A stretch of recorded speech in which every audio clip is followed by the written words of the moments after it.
You are? Thanks. All right, so I'm Regan Tyndall from Asia University. We're in Misashino, just west of Shinjuku. And my topic is the response of freshman international students to studying English at a Japanese university, in this case at Asia University. So here's a few of the international students at our university. If you don't know, Asia University is just kind of a standard private university in Japan, which is to say it's not particularly great. It's not particularly bad. It's kind of so-so. But one special thing is that it has a long history of international students from Asia.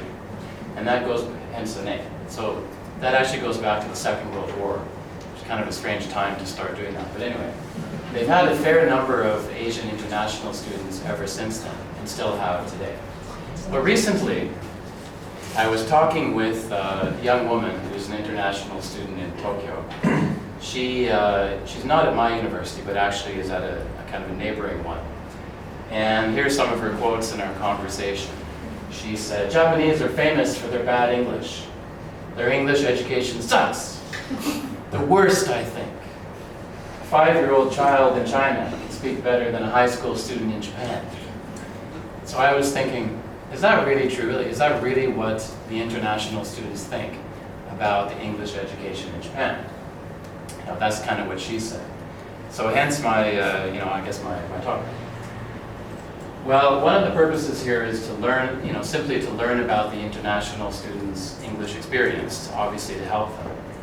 And sort of indirectly, thinking about the future, make Japan universities more attractive to international students, which I think was how Brian left off.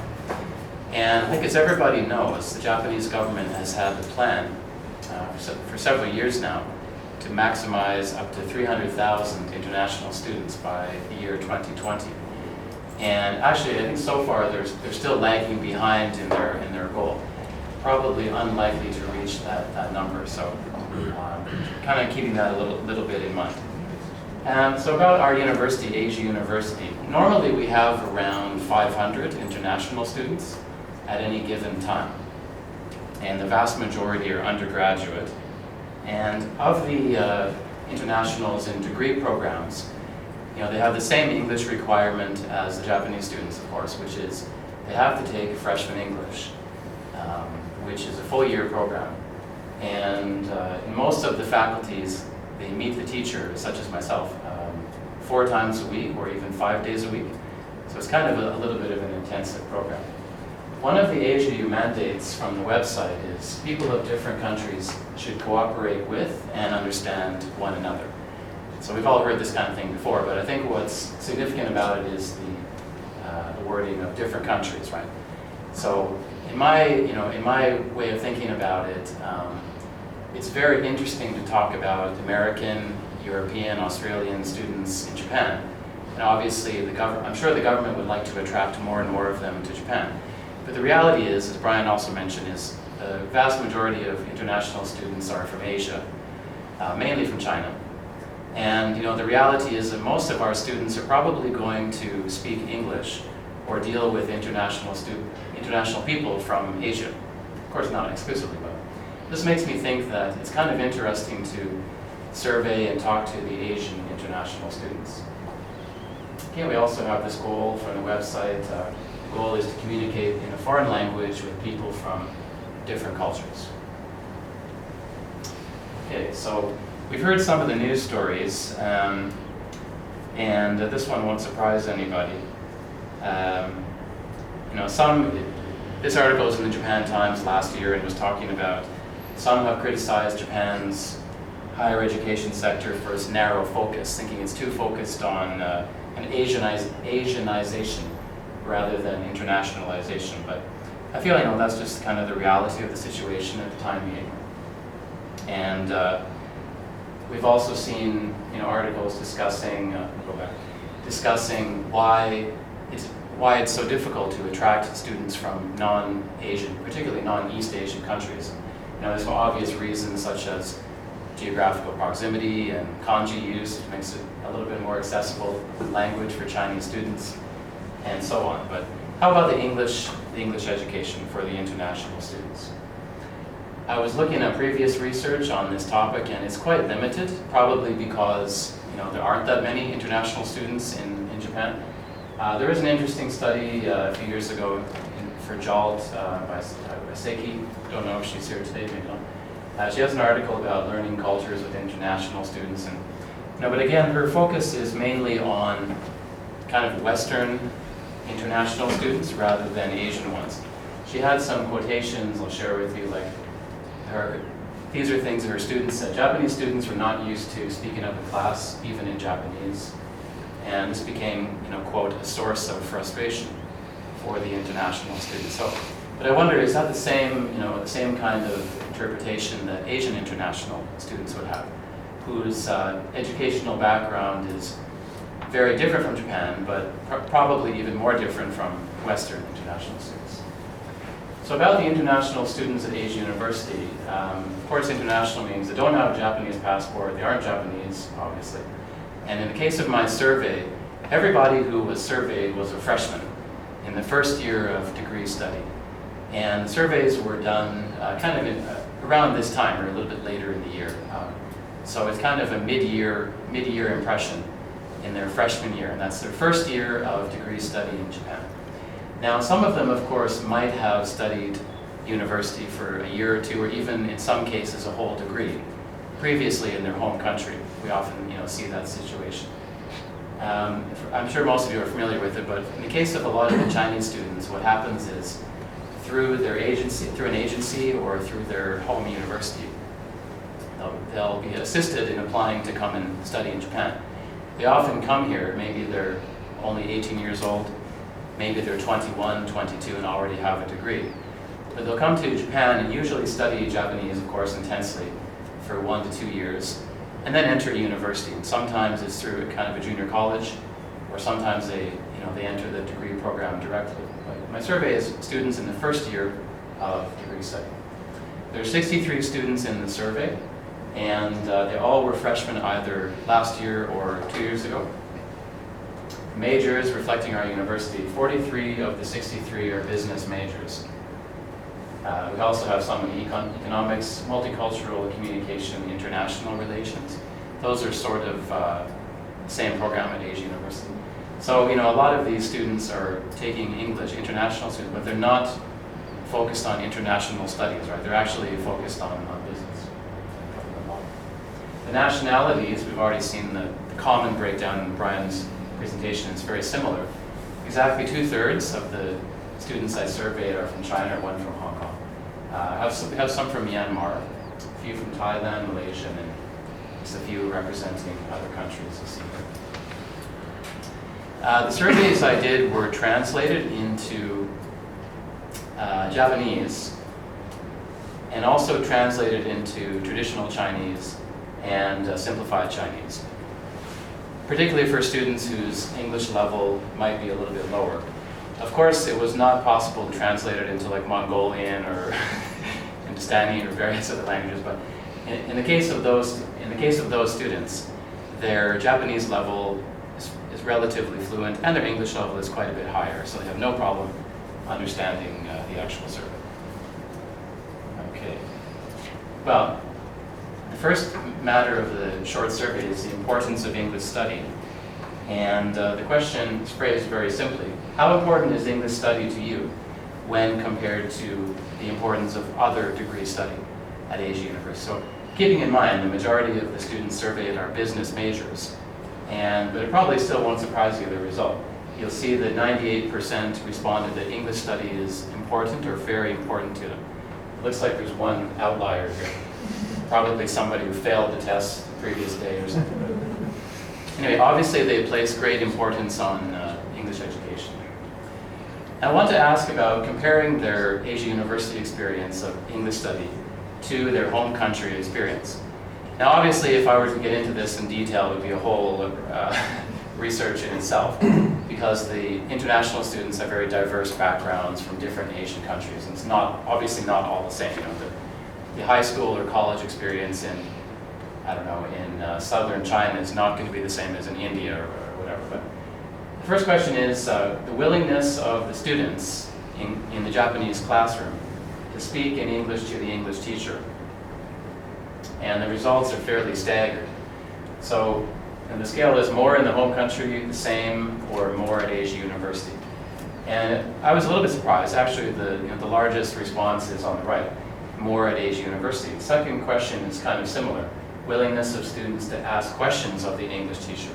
And again, the results are staggered, the majority being the same. The third question on this topic is willingness of students to speak in English to other students in class. And this question also has staggered results, the majority being the same. Well, the results are not particularly distinctive in any way, but I would say it's not, from my perspective as the teacher, I would say it's not bad at all. Because we find that it's a very small minority of students who said that there was more English being spoken by students to other students, by students to the teacher in their home country. So obviously there's something at least acceptable or positive in their experience of English study in Japan. So far so good. Sorry about the Bill Cosby picture. I'll delete that next time. Third one is studying English with Japanese students. What's this experience like studying with the Japanese students? So the first question is, on the Likert scale, agree to disagree. Compared to students of my nationality, or other nationalities, Japanese students are shy to speak in English. What do you think is the result? Okay, so it's actually a fairly clear majority said agree, but not as many as you might think. Nevertheless, 61% said agree. Japanese students are shy to speak in English. Very few said strongly disagree. And the second question is, Japanese students spoken English, pronunciation or accent or whatever, is difficult for me to understand. And from the international students, there's a huge majority, I guess it's something like 82% said agree. Actually, nobody said strongly disagree. So I thought this was kind of interesting because this question has, the strongest uniformity of any of the questions. So I'll come back to this in a few minutes. Okay, there's another series of questions here. My English speaking ability is higher than most of my Japanese classmates' ability, and my English listening ability. And the results come out fairly staggered, but I'm quite happy with those results. There's no option that says just right. So actually, the vast majority either selected agree or disagree, which means that probably they're being tested at, about right. That's not to say that the international students don't, on average, have a higher English ability, because actually they do. If you break down the numbers at my university from last year, 53% of the international students are in what I'll call the upper levels. So at our university we have a lot of smaller English classes. They're divided by level, tested level. Anywhere from the number one class obviously is a higher level. And usually the different faculties, business, law, international relations, and so on, usually they have between, I think last year was between 12 and sort of 17 levels. So 53% of the internationals are in levels 1, 2, 3, 4, 5, or the super English class. So they are, disproportionately placed into the higher level classes. But within those classes, they feel that they're correctly placed and they're satisfied with the level of English of their classmates. Okay, then again, back to studying English with Japanese students. The last two questions are sort of strongly stated to draw out the most kind of essential impressions of the students. First says, my English study has benefited from being in a classroom with the majority of Japanese. And the second question, my English study has suffered from being in a classroom with the majority of Japanese. So the results of the first one, I guess it's 65% said agree they benefited. Still a fair number said no. And the second question, I think it's the word suffered, and the way it was accurately translated to Chinese and Japanese, kind of scares people away. So the results are not a simple inverse. But it looks positive to me, where 92% said disagree. So it's kind of hard to draw a firm conclusion from that, but I think it's a positive. It's kind of a positive thing in itself.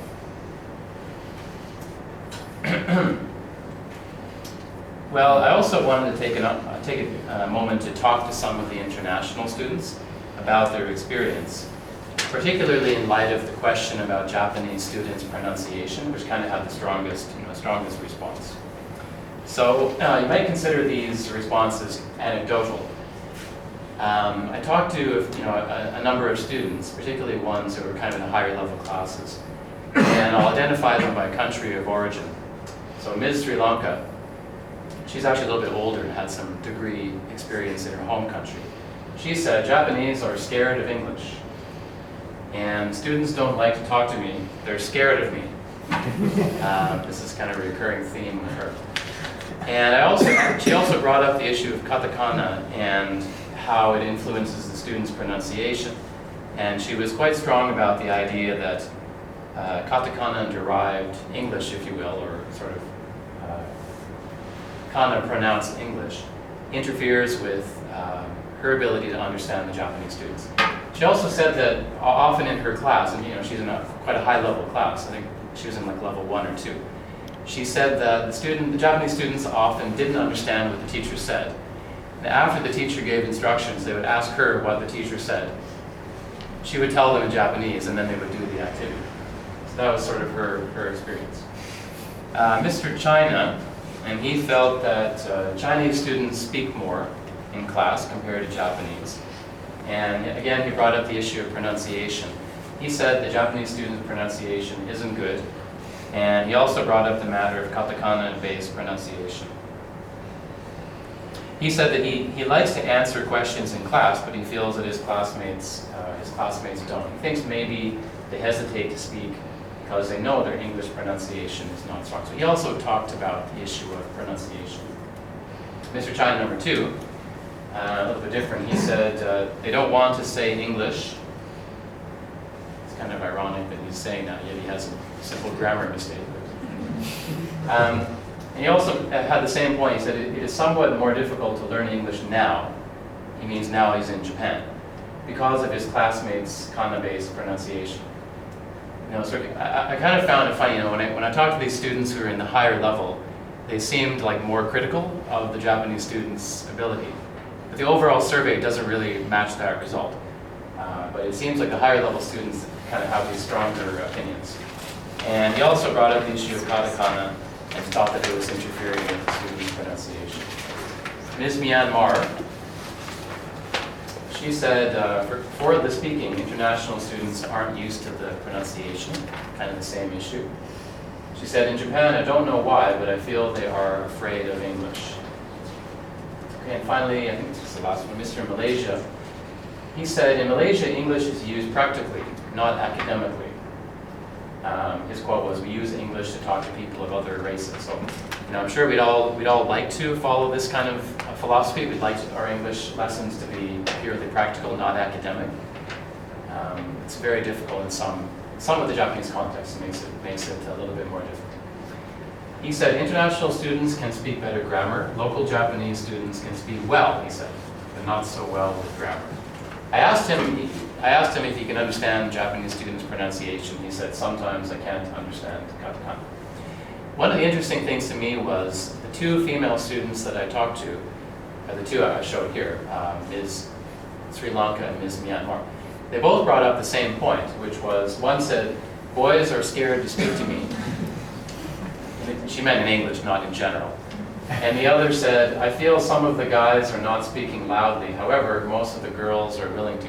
I haven't really experienced this, but they're under the impression that the boys are shy to speak English, but the girls are not. I thought that was interesting. So, having interviewed a few of several actually of the students, but looking at the much larger survey results, what's my sort of interpretation of all this? Basically, I think my friend was wrong. And I don't think it's a simple case that the Japanese students are not able to speak English well, or even that the international students feel they're not able to. My survey doesn't support that result. No, it's not overly positive, but it's certainly not overly negative, except in the case of katakana, right? So this kind of brings up the interesting point. What about the issue of an English teacher, a foreign English teacher, explicitly teaching English loanwords in katakana? You know, a few days ago I was teaching my freshman class like some basic vocabulary about clothing. So, you know, of course we inevitably come to the word like shirt, which is almost exclusively used in katakana in Japan, so it becomes shatsu. So I told my students, you know, shirt, and I was thinking, how many problems are there with pronouncing this word? Because first of all, the American English pronunciation is shirt. So we have the phonological sound of like which is almost impossible for Japanese native speakers to make. And then there's a matter of, you know, the word ending sound like t, which a natural inclination here would be to say shirto. And then there's the first language complication of the katakana word shatsu. So I made my students pronounce the word, you know, 8 or 10 times in a row. The next day we did it again, and then I put them in pairs. And the first thing I heard was one girl said to her partner, the man is wearing a white shatsu. I was like, no! So obviously katakana first language has some interference in the way the students pronounce it. Should we be explicitly teaching it? There are some academics who argue that we should, and I think maybe it's a good idea. You know, a teacher can actually talk about the problems with pronouncing loan words according to katakana. So, in conclusion, I would say that English teachers in Japan should foster the value of the international students and their experiences in the classroom. Maybe it seems rather obvious, but I feel like, I think Brian was kind of alluding to this generally, is I feel like when we're in Japan, both for the students and for the teachers or the foreign professionals, it's very easy to kind of get sucked into a sort of Japanese bubble. You know, and we've all grown up in our own bubbles over various cultures. But I feel like somehow, in my experience at Asia University, is even the international students often get sucked into that bubble. You know, I might have 2 international students in my class. Obviously, they both can speak Japanese, they can read Japanese, they can function in Japanese. Maybe they've adopted, you know, they might have been here for 5 or 6 years, they've adopted Japanese fashion, slang, you know, hobbies. And except for the fact that I know they're from China or I know they're from Thailand, they almost pass for Japanese. But I wonder, like, why is that? Why do we do that? I think the international student should be seen as more of a value in the classroom. Which ties into the second point. Teachers, of course, should teach that the language is potential, English is potential, is for communication with speakers of linguistically diverse nationalities. You know, in the English class, if the students are having difficulty understanding their foreign classmate or vice versa, that should be a challenge for them to overcome. It should be something we actually address rather than kind of ignore. And as I mentioned, you might want to think about teaching the limitations of katakana-based pronunciation, kind of explicitly, maybe comparing the katakana word with the correct English pronunciation. And my feeling is if we do that, this way we're all happy, because the Japanese students will come to understand the limitations of, obviously of katakana-derived pronunciation, or of not being able to understand the pronunciation of other internationals. And also the international students should be happy because they'll feel that they're more important. They have a particular role in the English classroom, which I think they do. So, that's all. Thank you. And if anybody is interested, my